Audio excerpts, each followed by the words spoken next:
Have you ever really stopped to think about what love is? I mean, really. Our culture sells us this idea that it's all about feelings, romance, and getting what you want.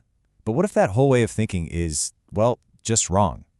We're going to dive into this because what we're looking at today suggests that what most of us call love might be something else entirely.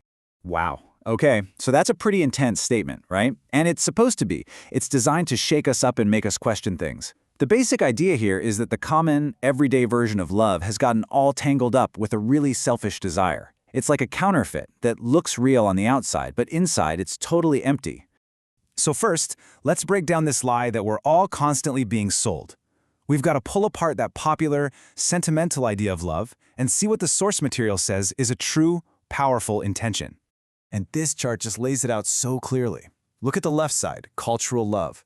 It's all based on a sentimental feeling. It's all about what you get out of the deal. And man, it totally depends on the other person being perfect. But then you look to the right, and it's a completely different universe. True love is an intention of the will. It's an active choice you make. It's not about getting, it's about what you're willing to give up. And it doesn't demand perfection, it forgives. This analogy is, wow, it's so vivid and it just hits you. The man looks like he's caring for the goat, right? He's feeding it, making sure it's okay. The goat probably even feels loved. But the man's real intention has nothing to do with the goat's well-being. It's all about his own. It's a completely selfish act disguised as kindness. And the argument is that this is what our cultural love often really looks like. Okay, so if that's the lie, what's the truth? Let's start building a new understanding from the ground up. If love isn't just some passive feeling that happens to us, then what is it? We're about to reconstruct the definition, and it all starts with this idea that love is a conscious, deliberate choice. And there it is, plain and simple. This is the absolute core idea we have to get. It means you don't just fall in and out of love like it's a ditch on the side of the road. It's something you decide. It's something you do on purpose. You know, you can hug someone all night long, but if the intention for their good isn't there, it's not actually love. Now, to get an even clearer picture, it helps to see how the ancient Greeks talked about love. They didn't have just one word for it. They had a few. Our culture is pretty much obsessed with the first one, eros. That's romantic, sexual love. But there's also storge, which is that natural bond in a family, and philia, which is the deep love between friends. And then there's agape. And this is the one we're really zooming in on today. The argument here is that all those other loves can fail. Friendships can break, family bonds can get strained, but agape is different.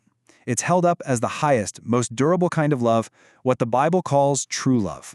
So what is agape? Well, think of it less like a feeling and more like an attitude, a mindset. It's about being completely dedicated to the well-being and the good of another person, no matter what it costs you. It's a love that's defined by what it gives, not by what it gets. And that little phrase, regardless of the cost, that is everything.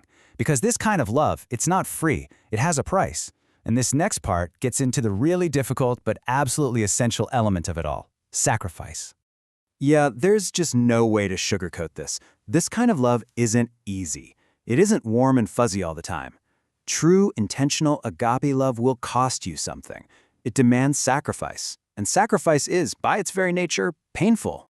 And the source material gives us the ultimate example to make this real. The love that Jesus showed wasn't a nice feeling. It was agonizing.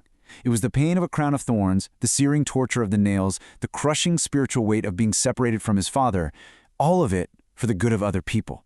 That is what love looks like when it's defined by sacrifice. Okay, so this is a huge, heavy idea. The big question is, how on earth does this apply to our regular daily lives? Let's bring this down from the clouds and talk about real, practical, concrete things we can actually do. And here's the key takeaway. You have to be proactive. You can't just sit around and wait for the feeling of love to magically appear. According to this, it's a two-part deal. You have to ask for divine help to even have this attitude, and then you have to get up and take intentional steps to put that love into action. And here are some of those steps, and they are not easy. Number one, stop criticizing people. Love in this sense is an attitude that is devoid of criticism. Number two, don't try to be superior. Love doesn't need to put others down to feel good about itself. Then be truthful. Refuse to get into shouting matches and fights. And this one is huge. Don't be happy when other people fail. See, these are all conscious choices that show you actually care about someone else's well-being. So, we're going to end with this challenge. Really think about this new definition: love as a costly, sacrificial choice you make for someone else's good. What is one practical, maybe even difficult step you can take today to show this kind of love to someone in your life? It's not about how you feel, it's about what you choose to do.